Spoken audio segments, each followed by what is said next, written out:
വൃന്ദാവനത്തിലെ ഗ്രാമവാസികൾ പ്രതിവർഷം ഭഗവാൻ ഇന്ദ്രനെ പ്രസാദിപ്പിക്കാൻ വലിയ പൂജകളും സമർപ്പണങ്ങളും നടത്തുമായിരുന്നു.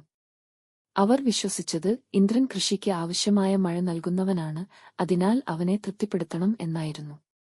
ഒരു വർഷം കൃഷ്ണൻ ഗ്രാമവാസികളെ കണ്ടു ഇന്ദ്രനെ ആരാധിക്കുന്നതിന്റെ കാരണങ്ങൾ ചോദ്യം ചെയ്തു. നിങ്ങൾ ഇന്ദ്രനെ ആരാധിക്കുന്നത് എന്തിന്? നിങ്ങളുടെ കർമ്മം ചെയ്യുന്നതിലല്ലേ ധർമ്മം?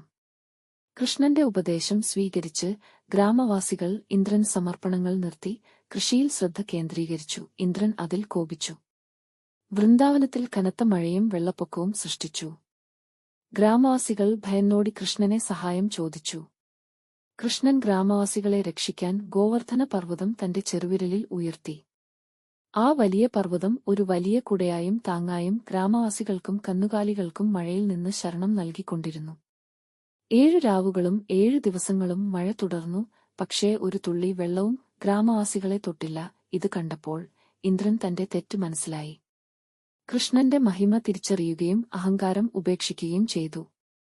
അവൻ മഴ നിർത്തി വൃന്ദാവനത്തിനെ ആശീർവദിച്ചു.